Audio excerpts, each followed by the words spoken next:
Buenas tardes, licenciado Barahona. Nosotros somos el grupo número 5 y mi nombre es Oscar Rubén Ramos Pérez. A nosotros como grupo nos ha tocado hablar acerca de los acuerdos de paz, la firma de los acuerdos de paz. Es un suceso que da como fin aproximadamente 12 años de conflictos. En esto se cobraron bastantes vidas a nivel nacional y esto empieza con un conflicto armado.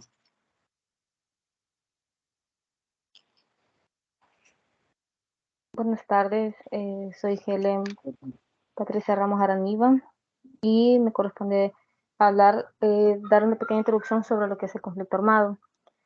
Cabe destacar que el conflicto armado fue eh, un hecho bélico interno en el país, en el cual fueron protagonistas el Estado de El Salvador y el Frente Farabundo Martí para la Liberación Nacional, conocido como FMLN.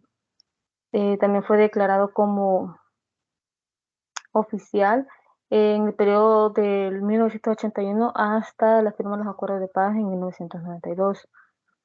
Se estima que el número de víctimas asciende a los 70.000 muertos y 80.000 desaparecidos.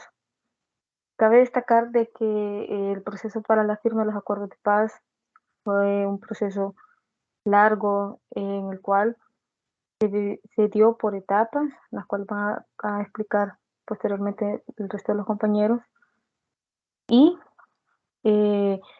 fue después de varias tomas que se dio los procesos para poder dialogar y hacer la negociación, siendo el último o la última ofensiva en 1989 y se nombraron de diversas comisiones que intermediaron para poder hacer un acercamiento entre el Estado y el FMLN.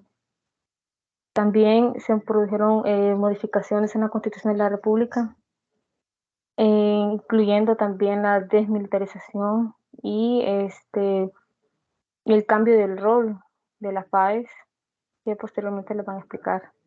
Eso sería todo de mi parte.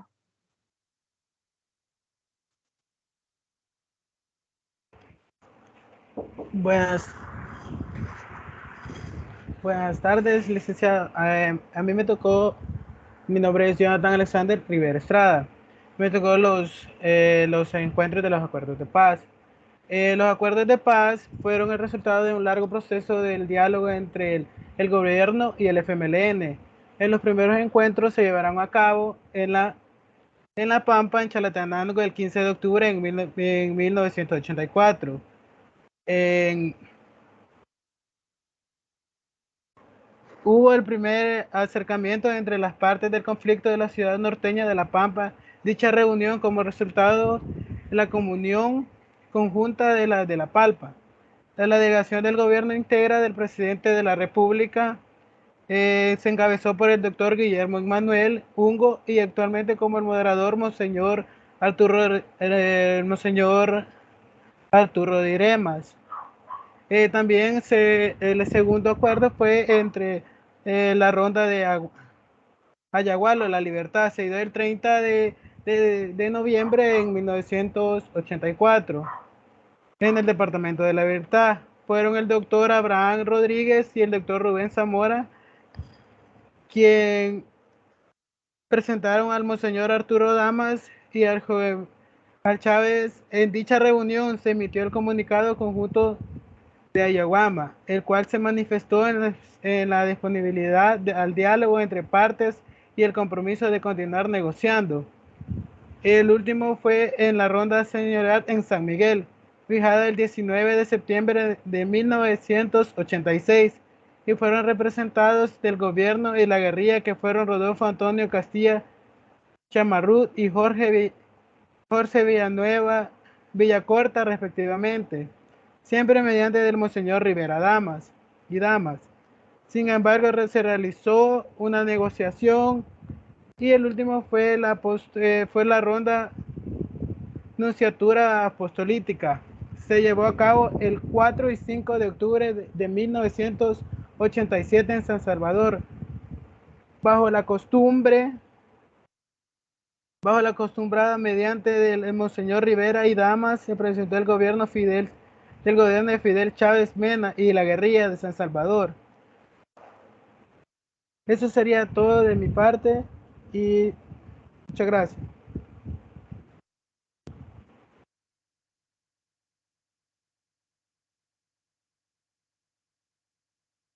Años más tarde, en abril de 1990, se celebró una reunión de diálogo en Suiza, donde se firmó un acuerdo que determinó el conjunto de normas a seguir en el proceso de negociación.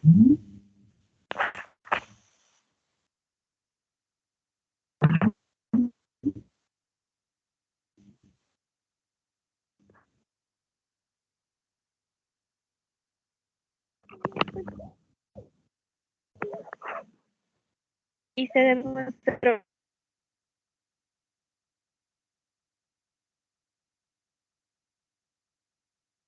de Chapultepec y las de México, se firmaron un conjunto de acuerdos entre el gobierno y el FMLN para poner fin a 12 años de conflicto armado en el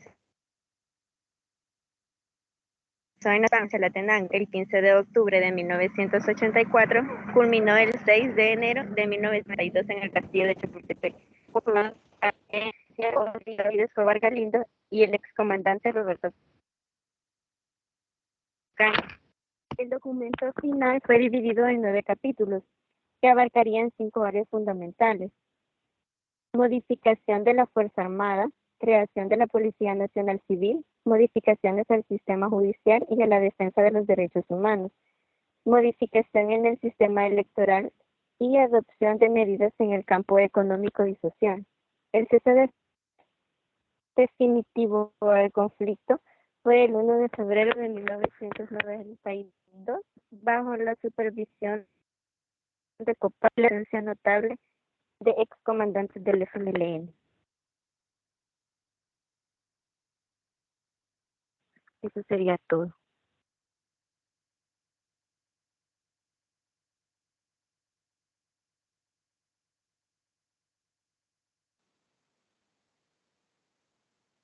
Mi nombre es David Orlando Roldán y pues les voy a hablar un poquito sobre acerca de los contenidos de los acuerdos de paz.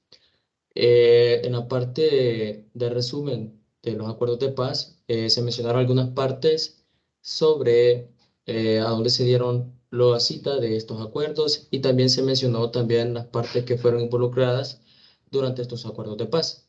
Me voy a enfocar bastante en la parte de qué era lo que tenía como contenidos los acuerdos de paz. Los acuerdos de paz en El Salvador se dividieron en capítulos donde se establecía una serie de medidas en diferentes temas considerados importantes para establecer una paz firme y duradera en el país. Una de estas era la parte de la modificación de la Fuerza Armada. ¿A qué se refería con esto? Se refería a que debería de formarse el sistema educativo de la Fuerza Armada. ¿A qué se refería? A que deben de adiestrar de una forma diferente a las personas, pues, o los miembros de dicha institución. Una creación de la DOD, ¿a qué se refiere con esto? Se refería a una, pues, investigación que se refería a aquellos acontecimientos que surgieron durante la guerra, en una parte de que se llevaba las masacres, donde se involucraron personas de altos rangos, donde empezaron a haber depuraciones oficiales involucradas en la violencia de los derechos humanos. Obviamente buscaban a aquellas personas que cometieron, pues, faltas muy graves a lo que son a los derechos humanos en ese entonces. Otra cosa también que se involucraba en la superación de la impunidad en la creación de la Comisión de la Verdad. ¿A qué se refiere esto? De que esta parte o esta comisión se encargaba de investigar la parte de aquellos sucesos, pues, que involucraron y que llenaron bastante lutos a nivel nacional en el tiempo de lo que es la guerra. Otra cosa también muy importante mencionar es la disolución de 3 cuerpos que eran entonces de seguridad pública. A hablarse una de ellas, que sería la parte de la Guardia Nacional, la Policía Nacional y la Policía de Hacienda. Otro capítulo habla, capítulo número 2, es la creación de la Policía Nacional Civil. Este cuerpo, que obviamente no estaba entonces en la época, era la Policía Nacional, pero en este caso, pues tomaron a bien el poder colocar en los acuerdos una creación de la Policía Nacional Civil en base a la Policía Nacional, que estaba en ese entonces en el momento de la guerra, estableciendo que el personal de la nueva policía, en la que participaron elementos desmovilizados del FMLN, antiguos agentes de la Policía Nacional y personas sin militancia en ambos bandos, que podían pertenecer a esta institución que ahora es pública.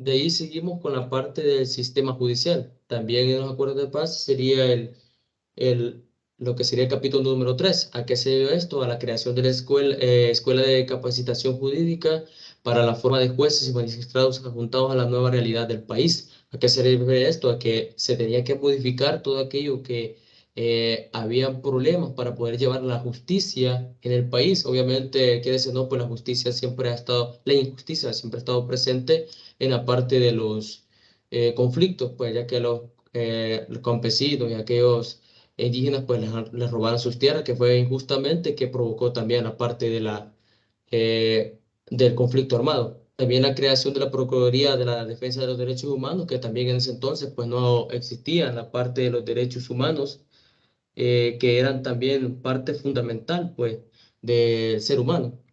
De ahí se pasaría también a la parte de capítulo número 4 del sistema electoral. ¿A qué se refiere esto? Que refiere a la creación de una reforma institucional que permita poder integrar poder integrarlo como un partido político al FMLN, que pueda participar en los comicios de elecciones electorales. El otro sería el capítulo número 5 en la economía y lo social, que se crearán foros de economía para poder restablecer, ya que en ese tiempo, pues la economía fue mayormente afectada, pues por el conflicto de la parte de los cultivos, la parte de la mano de obra fue bastante afectada. El otro sería el capítulo número 6, sería la parte de la participación política del FMLN como un partido ya político, ¿va?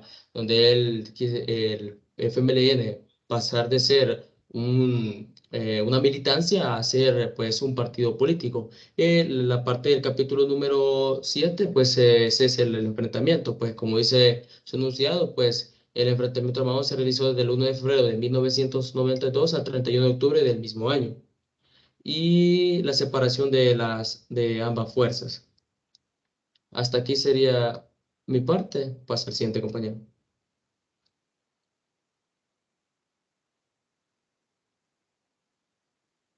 Buenas tardes, mi nombre es Joana Rodríguez y yo les hablaré un poco de lo que se cumplió y lo que no se cumplió durante los acuerdos de paz. Entre los acuerdos de paz, esto representa un legado para la población salvadoreña. En esto lo que se cumplió fue la creación de nuevas instituciones como la Policía Nacional Civil, también lo del partido FMLN, que ellos eliminaron su estructura armada. Entonces, eso ayudó mucho a la población porque ya no teníamos ese problema de lo de la estructura armada y ya no se presentaron enfrentamientos armados y el partido se transformó en un partido político. También otra de las cosas que se cumplió fueron que incluyeron reformas constitucionales.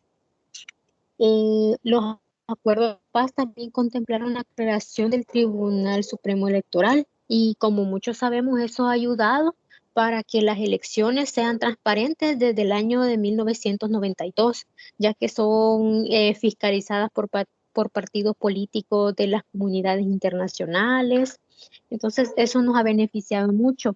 Y la ejecución de los acuerdos de paz, eso no ha sido un proceso fácil, ya que nosotros como sociedad salvadoreña ha sido una fracturada, ha sido dividida por el conflicto armado que se dio y por una larga tradición de que hemos tenido inestabilidad, autoritarismo, hubo también resistencias, incumplimiento y retrasos a la hora de realizar los acuerdos de paz. En las cosas que no se cumplieron, es que no se lograron avances en en materia de economía y en lo social. No se mejoró en cuanto a lo de a la pobreza, a la desigualdad. Eso siempre persiste en el país centroamericano.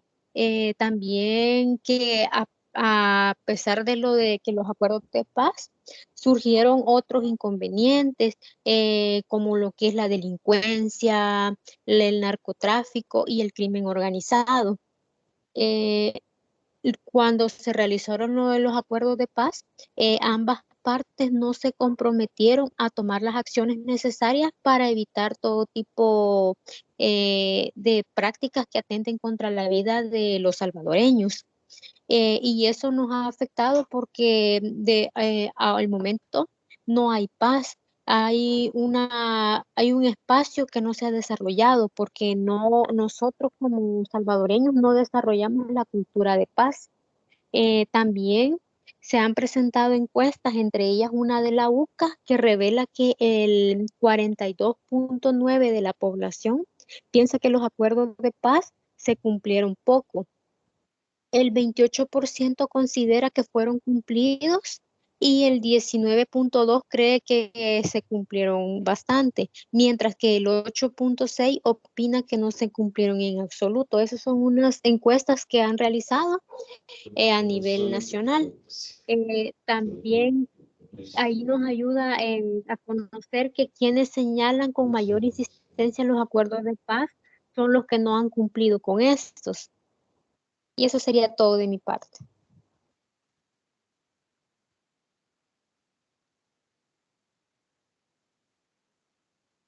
Muy buenas noches, licenciado. Mi nombre es Neri Alejandra Sánchez Hueso y en esta ocasión les voy a hablar un poco de la Comisión de la Verdad.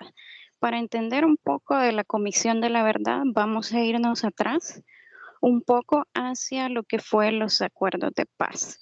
Antes de poder firmar los acuerdos de paz, se dieron varios acuerdos y negociaciones y diálogos entre lo que fue el gobierno de Arena y la guerrilla en ese entonces del FMLN. Entonces, en los primeros diálogos, se muestra a través de la historia que no hubieron frutos y mientras tanto se seguían dando las víctimas de la guerra. En todo eso se seguía matando, las consecuencias se ven. Luego de eso se firman finalmente los acuerdos de paz en 1992, específicamente el 16 de enero. Entonces, el presidente de El Salvador, en ese caso fue Alfredo Félix Cristiani, y también estaba del lado del partido FMLN, Shafiq Handal, uno de los firmantes de acuerdo de paz. Ahora, antes de que se firmaran estos acuerdos de paz y entre todos estos diálogos entre Arena y FMLN, específicamente en El Salvador, se firmó un acuerdo en México. En este acuerdo verificaba que las dos partes se comprometían a cumplir básicamente con todo lo que ese acuerdo convenía, partiendo de que había una necesidad de poder superar todo lo que fue la impunidad y todas las violaciones que básicamente se hicieron a los derechos humanos durante todo el conflicto armado que se vivió acá en El Salvador. Luego, para que se pudiera cumplir todo esto, se hizo un acuerdo, ¿verdad? Se hizo un acuerdo en Chapultepec y se creó lo que es la Ley de Reconciliación Nacional. Y básicamente esa Ley de Reconciliación Nacional concedía la amnistía a favor de aquellas personas que habían sido participantes o autores, ya sea directos o indirectos, en la comisión de los delitos políticos, cometido, como leía por acá, por un número que no pasara de 20 personas. Eso fue, con la excepción del secuestro, que se contempla todo esto en el artículo 1 de la Reconciliación Nacional. Luego de esto, entonces se crea una comisión que se llamó De la locura a la esperanza, la guerra de los 12 años de El Salvador, y esto se dio a conocer allá por 1993. Entonces, esta comisión básicamente tomó los testimonios de muchas personas, esto fue 2.000 personas en relación directa con todas las 7.000 víctimas de todo este conflicto, y luego pues declaraciones secundarias de alrededor de 8.000 víctimas más. Entonces, de todas estas denuncias, que fueron 13.569 casos, que son muchísimos casos de violación a los derechos humanos y de violencia y de homicidio durante ese conflicto, 32 fueron las que se dieron a conocer, que fueron las seleccionadas, que hubo más violencia de parte del FMLN, se incluía también violaciones de parte de la Fuerza Armada en ese tiempo de El Salvador, y lo que es los escuadrones de la muerte. Ahora, luego de eso, se creó pues lo que es la Comisión de la Verdad. A raíz de todas esas violaciones a los derechos humanos, la violencia, la muerte, en todo lo que fue la Guerra Civil del Sur, se creó esta comisión, ¿verdad? Esta comisión para investigar las violaciones más graves a los derechos humanos que se dio durante todo ese conflicto. Y bueno, ¿qué función tiene o qué función cumple la Comisión de la Verdad? El objetivo principal es dignificar a las víctimas. Todas esas víctimas pues tienen su derecho a la verdad, a que se investigue qué es lo que sucedió, y pues tener ese enfoque en los territorios que se dio este conflicto.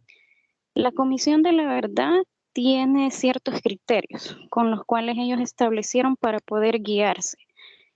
Acá pues podemos ver que se enfocan principalmente y se centran en las víctimas del conflicto. Por supuesto que ellos fueron los principales afectados, entonces la Comisión de la Verdad tenía en particular, ¿verdad?, la impartir justicia y tener parte de reparación integral a todas esas víctimas del conflicto. Por esa razón se crea la Comisión de la Verdad. Luego, otro de los detalles que mencionaban por acá es imparcialidad e independencia. Esta organización no se regía por las ideologías de ningún partido político, era independiente, y pues para que se pudiera hacer un pleno desarrollo de esa comisión, para que no fuera influenciada por ninguna ideología ni por ninguna idea de las dos partes. Luego, otra característica es de carácter transitorio.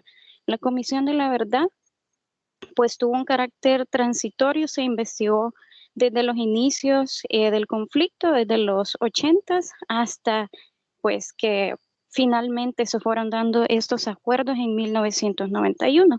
Esa fue una duración ilimitada, y pues de esta manera se podía contribuir de una manera más efectiva a la construcción de una paz más duradera.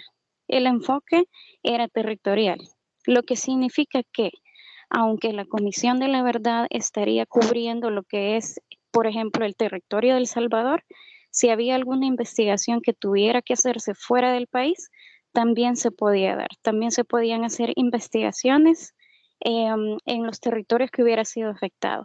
El enfoque diferencial y de género. Bueno, en este caso, el desarrollo de las funciones de la Comisión de la Verdad tenía en cuenta todas las experiencias sucedidas a las víctimas, pero había un enfoque especial en el género, ¿verdad? Que sería el género femenino en este caso. Había atención especial a todo lo que se había sufrido en esa guerra por parte de la guerrilla, por parte de FMLN, hacia las mujeres. En todo ese conflicto se puede ver que hubo muchas violaciones, se secuestraban mujeres, se maltrataban, y pues hay un enfoque especial a todas esas barbaridades que se hicieron en ese tiempo. Luego tenemos las garantías para los comisionados. Todas las personas que básicamente estaban conformando la Comisión de la Verdad, pues no estaban declarados a poder ir a juicio y estar declarando, porque estaban exentos de cualquier denuncia, y pues básicamente sus opiniones no podían ser cuestionadas judicialmente, ya que no se regían por las leyes del Estado, sino por las de los acuerdos que ellos tenían. Y condiciones de seguridad.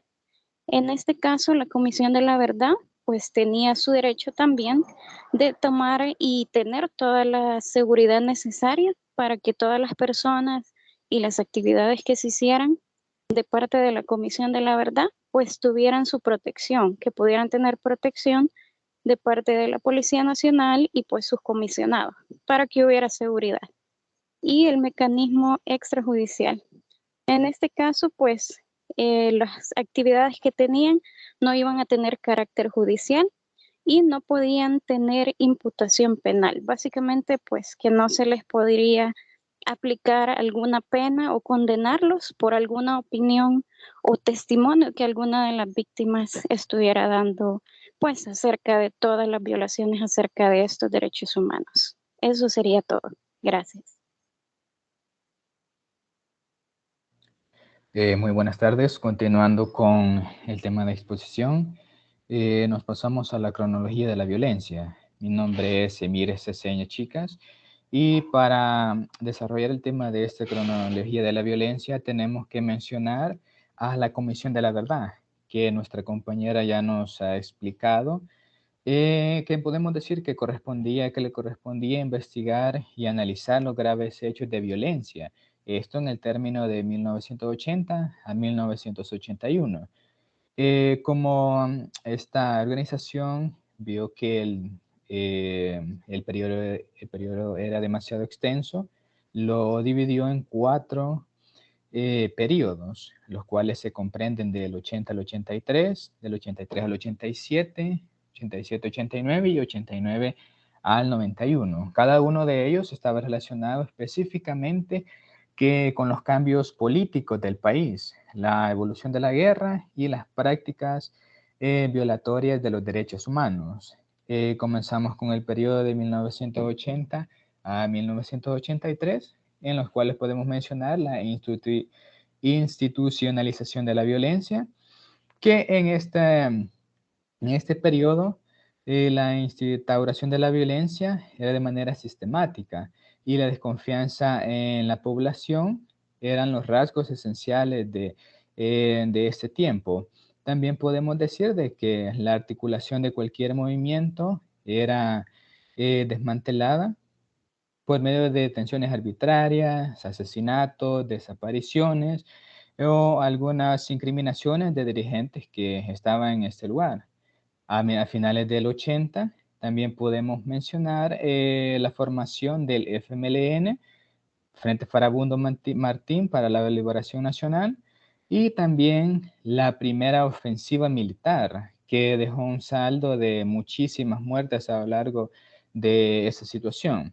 Ahora bien, pasándonos al periodo de 1983 a 1987, podemos mencionar el enfrentamiento armado como marco de las violencias. En este periodo continúan las violaciones a la vida y a las personas, solamente que se observa una reducción numérica relacionado a los que se estaban viendo. Podemos mencionar de que en el año de 1982 se dieron 5.962 asesinatos, lo cual decrece a 1.655 para el año de 1985.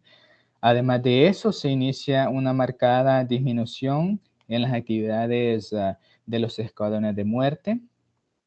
Y también en diciembre del 83 se realiza una visita del expresidente Bush a El Salvador, el cual condena públicamente a los escuadrones de la muerte.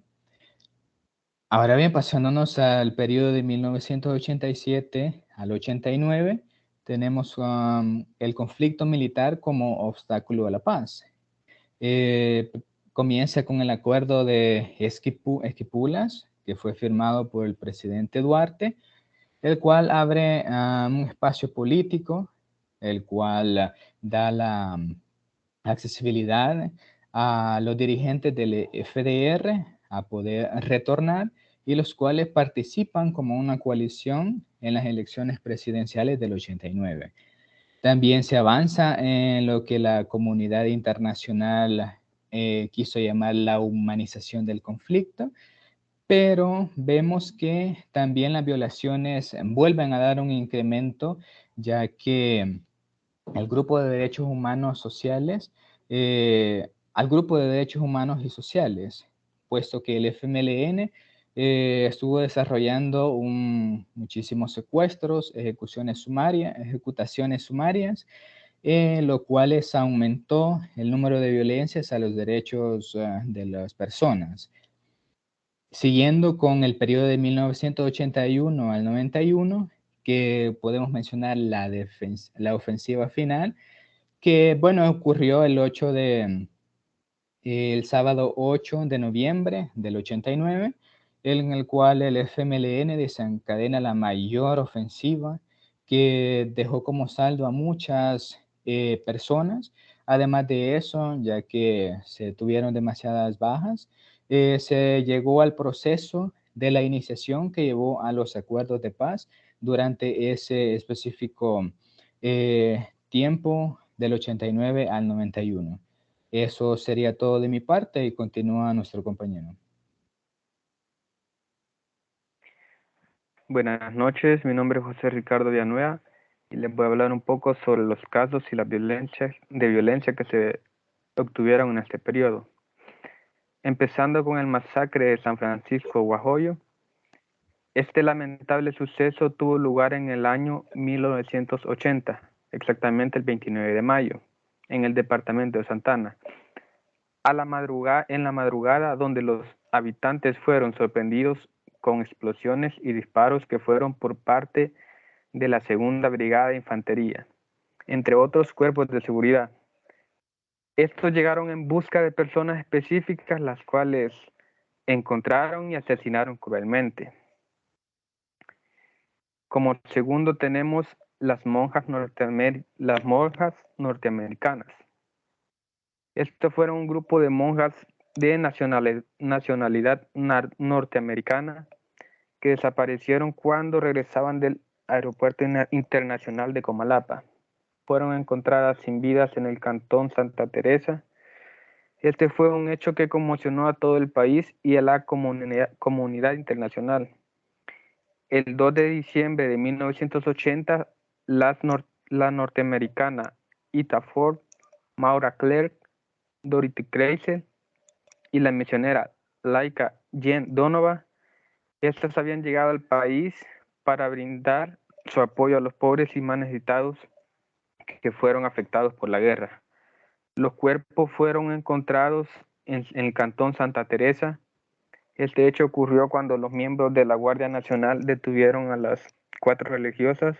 Luego de salir del Aeropuerto Internacional de Comalapa, se desconoció su paradero hasta que fueron encontradas sin vida.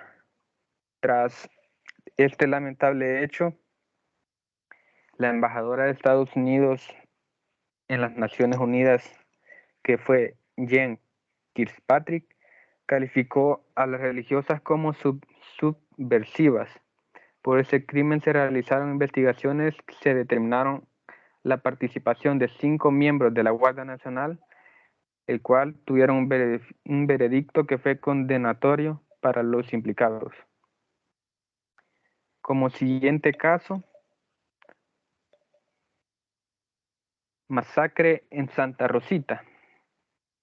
Según testigos del pueblo cercanos, militares acompañados de defensas civiles sacaron a los habitantes de las viviendas acusando de pertenecer a la guerrilla.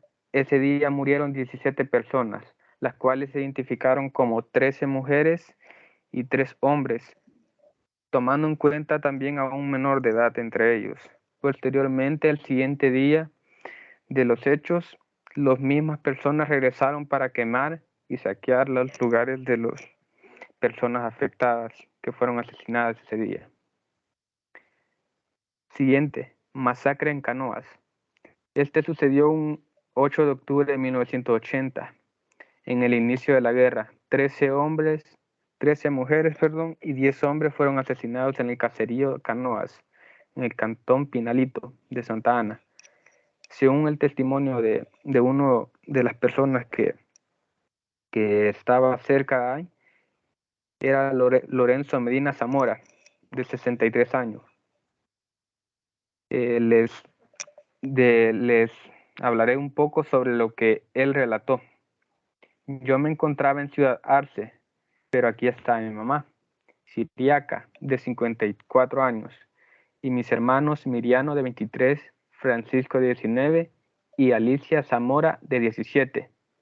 Ellos sobrevivieron, pero mi primo Esteban murió en ese ataque.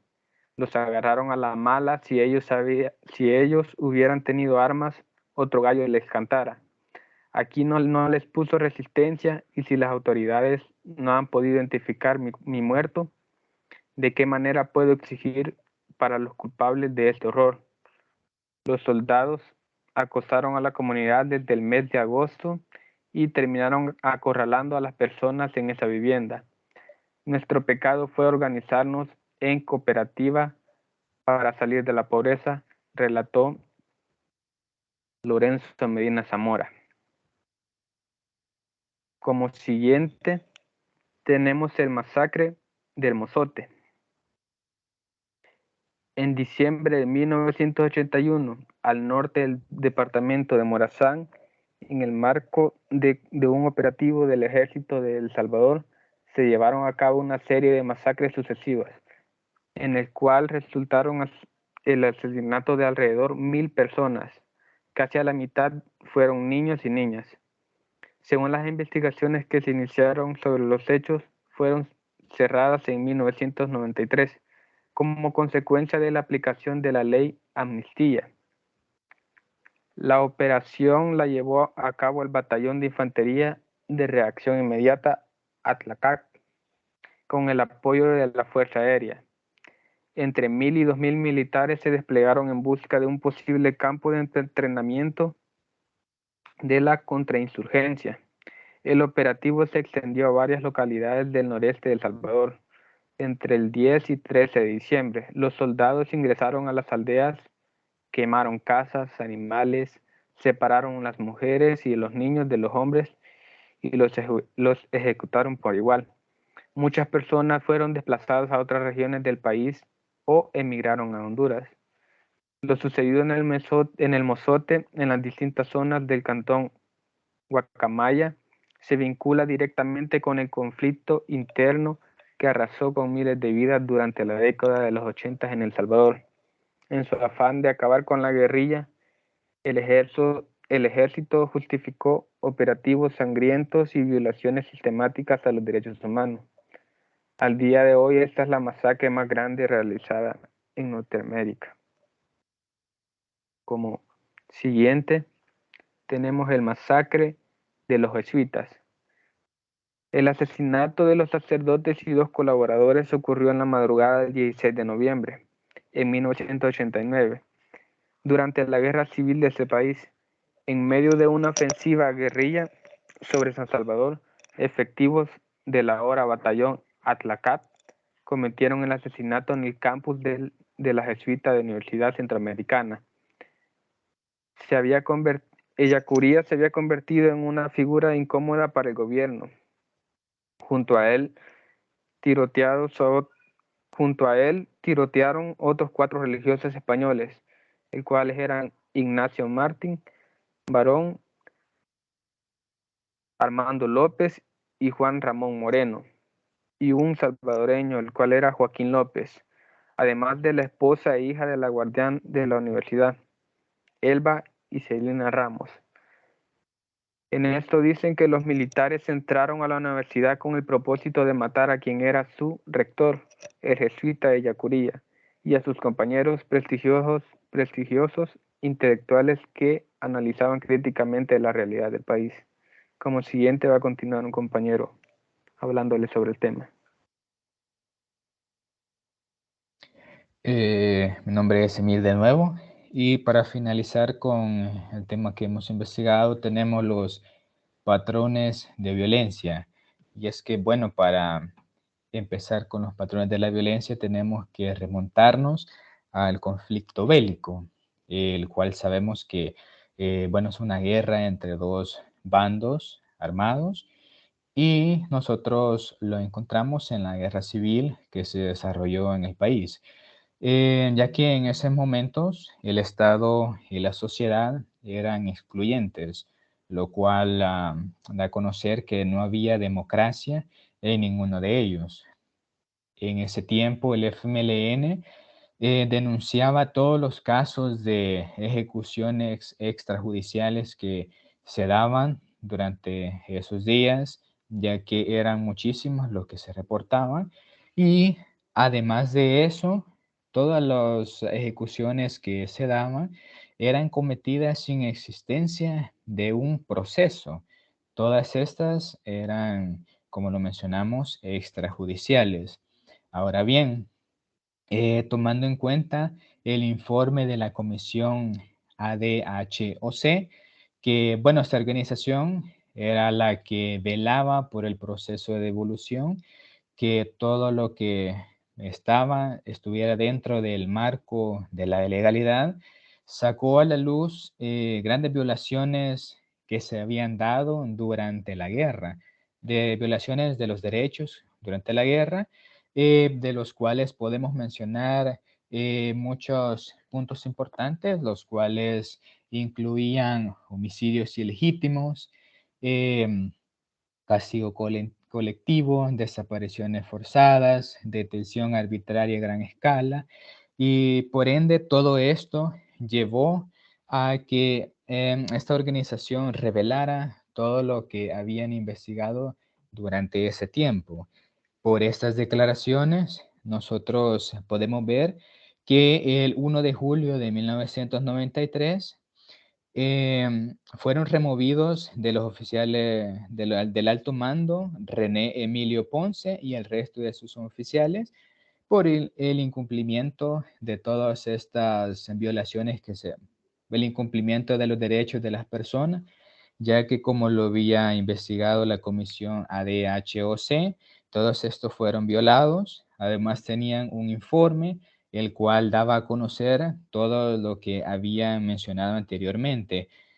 Además de esto, a pesar de los cambios que se dieron durante ese tiempo, en 1993 y el 94 fueron asesinados los excombatientes Oscar Grimaldi, Hernán Castro, Francisco Vélez y Mario López, los cuales de lo cual la necesidad de investigar estos hechos propició que en el 93 se creó un conjunto para la investigación de los grupos ilegales como motivación política.